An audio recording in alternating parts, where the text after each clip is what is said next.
we need to talk for just a second about this book. If you haven't read this book yet, I'm gonna let like the first 1 or 2 minutes of this video be just a sort of synopsis on it, and then after that I'll go into the details. So I'll tell you when to go away.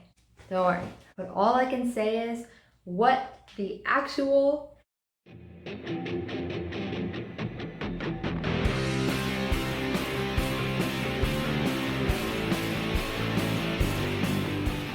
I don't actually cuss, just so you guys know. At least I try not to.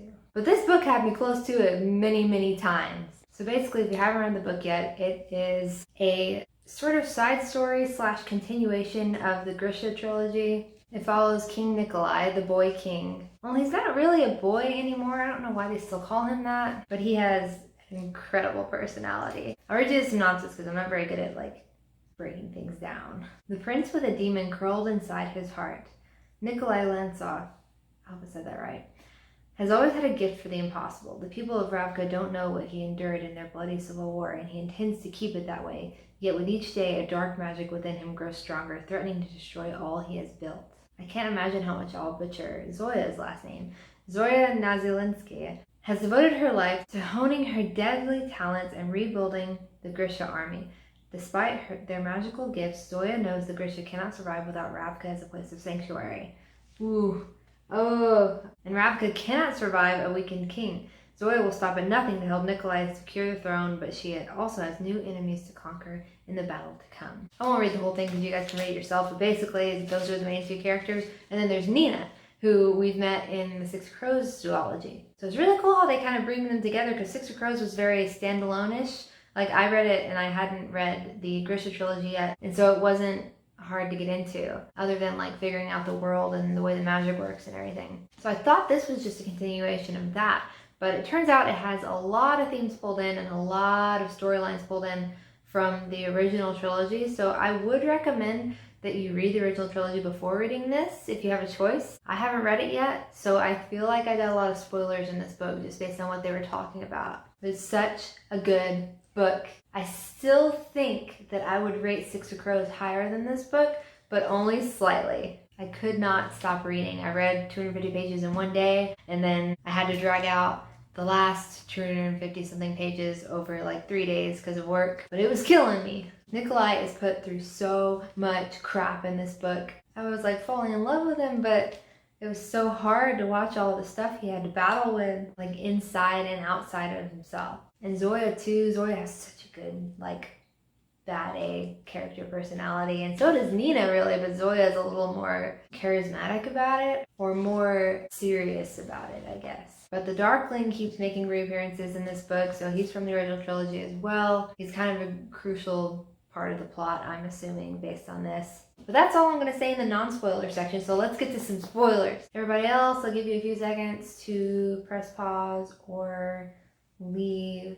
Don't say I didn't warn you. So first and foremost, can we please talk about the ending? The last 30 pages had me reeling in this book. As soon as Nikolai said he saw the knife in the shoe girl's hand when she was talking to the fake Nikolai, to Isaac, I knew exactly how it was going to go down, because it was just too convenient to have a fake Nikolai die and have the girl that's killing him think that she's killing the king, but not kill the king. It's awfully convenient, but I was still deeply, deeply saddened by Isaac's death. He is such a precious human being. He didn't deserve that. But there are a million other things at the end that were going on at the same time, like Zoya becoming the dragon. I don't know how I feel about that. I like the bad A-ness of it, but I also feel like it's gonna affect her soul. Like, she's a different person now. She keeps talking about, I've lived the eternities with Juris, or however you pronounce his name, and she sees through his eyes now. And Nikolai is like scared of the glint in her eyes, like where he can tell that she's got the dragon eyes. I just feel like it's going to affect their relationship. Not that there isn't enough stuff already affecting it, like the fact that he now apparently is going to marry somebody. And she's upset about that, but she doesn't want to admit it. I really like the growth of their relationship in this book. It didn't even really grow, but getting to see the dynamics of their relationship in this book, how they both know that they can never have one another and know that they don't really want to have one another, but at the same time they kind of do. And it's really fun to watch, but it's also super frustrating. See, now I have to go back and read the original trilogy to know what the heck they're talking about with the entire whole first arc of the Darkling. Because it sounds like he's like a major role in the first series. And he basically like destroyed the lives of everyone he touched. Every single character in this book has had some kind of horrible thing done to them by the Darkling. And I don't understand why everybody worshipped him unless he wasn't doing anything bad until the very end. I have so many markers in this book. It's ridiculous. Look at all those. So pretty. I usually don't use this many. There's just so many good parts. I really like the scene where they figured out how all of the miracles were connected and how they had to go to the fold, to the unsea, whatever that thing is that was created by the disruption. It just felt very like Game of Thrones dramatic movie-esque when they were pointing it all out on the map and they were like, oh my gosh, it's all connected. That stupid monk was actually just leading everybody to their deaths. He made it so convincing that he had seen something good in the Darkling, but really he just worships the Darkling. I don't understand it. I don't understand what would make somebody like this. Unless he's like basically pulling at him like a puppet. I know he sent him visions, or Elizabeth might have sent him those visions. I don't know. He was definitely being controlled, I guess, so I'll give him that. But he made me mad from the very beginning, but I didn't know how much power he had in this whole story. Until the end, I thought he was just annoying. What about the whole Nina thing where she's talking to Matthias and she's legitimately talking to him? I literally, as soon as it happened the first time, I thought it was like a Bella Edward thing from New Moon. Like she's going crazy because he's not there, and so she hears his voice and talks to him. But then it started feeling more and more real, like they were having actual conversations. And then towards the end, when she stopped hearing him because she had buried him, because she had let go. But then she did have that one line where she said it had all been in her head. So maybe it was a Bella Edward thing. But it sure did feel real. Oh my gosh, when she did the thing with the bodies in the factory, that was the craziest thing. I understood she could control the bones and stuff. I understood that. And she had done it a few times in the story. But I had no idea she was just gonna like raise all the corpses up and attack all of their pursuers with the corpses. And she was allowing them some sort of justice by like letting the actual spirits of the corpses control them. It was so crazy. That was when everything just went downhill real fast. Just absolute chaos from then on for everybody. Nikolai's getting impaled on the friggin' thorns. Zoya has to go kill the dragon so she can become the dragon to protect him. Nina's battling people with bodies and setting off bombs so that the dam will break so that she can perform miracles with her fellow Grisha. I can't believe she did that. I honestly was kind of disappointed in her for that.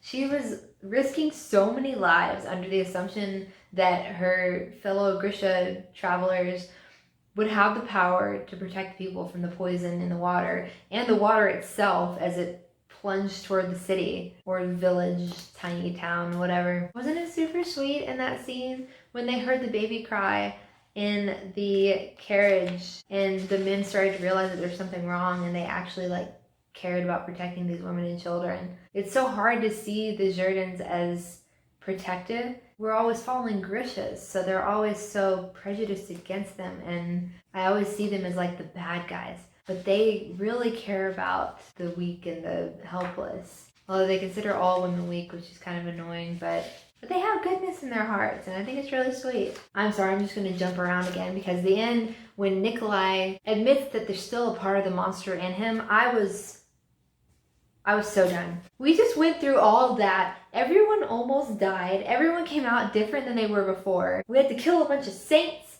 because one was evil and then she killed the other and then the other went to die to help. And we basically destroyed reality for a second there. And they said it was going to leave lasting impacts like earthquakes across the nations and all the stuff that they've done to sort of rattle the making at the heart of the world. And then they didn't get the demon out. The Darkling is still around, and he's in the monk, and he's in Nikolai. So now it's like double the problem. I know he's split, so it's like different parts of him. But now they got two people to figure out. And the monk is like fully the Darkling. Like, he's speaking to them with the Darkling's voice and has all the Darkling's memories. I just don't know how they're supposed to get out of this. Is this going to be a duology, or is she going to have to make like way more?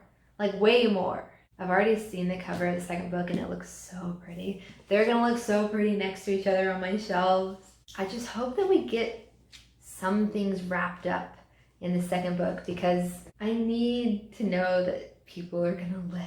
I need to know that this was not all for naught. I know Nina's got it pretty set because she's in like the ice court with that horrible, terrible guy that I hate, that I always forget his name, even though I talk about him all the time, like Jarl Brum. I don't know if that's how you pronounce it. There's a lot of names I don't pronounce very well in this book. Ouch. There's a lot of names I don't pronounce very well in this book. I've got Nina down, unless it's a Nina or something, and then I'm really screwed. I really want to know what Nina's going to do now that she's inside the place and is trusted by the most horribly wicked person that she knows and who she's tried to kill before. I just wonder if she's going to bide her time and figure out all their secrets and figure out how to destroy him from the inside, or if she's going to eventually just get sick of it and just kill him and be done with it. But now she's like best friends with his daughter. I thought that was more than best friends in certain scenes there. I've been debating this with Faith because we read this together. The Incredible Fulks. Go check out their YouTube channel. Faith and I read this together, and she doesn't think that there's anything romantic going on between them, but I kind of sensed certain things. And it could just be me making something out of nothing.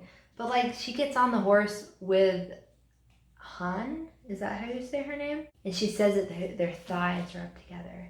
Or like, whenever she's watching her and she talks about how beautiful her hair is, she talks about her hair like 20 different times in like one scene. And how her skin and her freckles and her eyes. And it's just like, it's a lot of detail to be paying attention to for just friends. But at the same time, I don't want her to just get over Matthias like that, because she started the book in horrible despair for him. Understandably so, because they were really in love. And so I don't want her to just jump to like the next person. But at the same time, it feels like it to me. I don't know.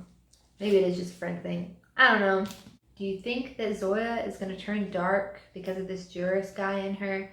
Because he had said a couple of those things earlier about how she deserved to be the queen of Raka, not Nikolai, and how she shouldn't serve her whole life. But he doesn't seem like that bad of a guy, and she doesn't seem like she would ever betray Nikolai. Do you think that Nikolai's actually going to marry this girl, even though they basically had this whole plan to kill him? Is that going to fix anything? Because they already look like they're going to war with basically everyone, but mainly the Jordans. And like, how is this whole dynamic going to change with everybody? With the whole Zoya and the rest of the Triumvirate. Zoya and Nikolai's relationship is so good right now. They don't ever mention to each other that they kind of like each other, which is frustrating, but they play really well together. And I think the wife is just going to ruin all of that, and Zoya is just going to get more frustrated, which could lead her to be even more struggling with the sense of needing to become ruler. I don't know, maybe that won't go anywhere. But there's definitely going to be a huge shift in their relationship in the next book.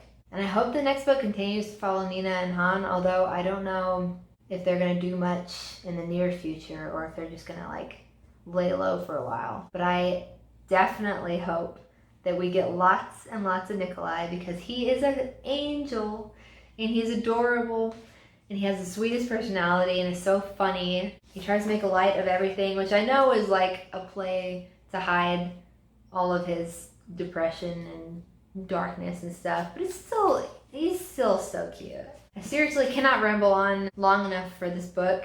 I have so many things to say, so many parts that I could not believe happened. I couldn't put it down. Every single scene was crazier than the last. Let me know what your thoughts were on this book in the comment section below. I'd really like to have some conversations about it. I need to get all this off my chest, but I don't want to post a 30-minute video about it. So let me know what you think. Subscribe to my channel if you'd like to see more. I don't just do book talks. I do lots of book stuff and other things sometimes when I'm bored and want to do other things. That was like the worst explanation of my channel I think I've ever given. Anyways, like and subscribe, hit the notification button. Tell me what you think about this book in the comments. Please, I want to talk about it. I make videos every Saturday and sometimes on Thursdays. It's so fun getting to talk to you guys. I really appreciate all of the views and all of the comments and feedback, and I just love you guys. And I will see you guys next week. Bye!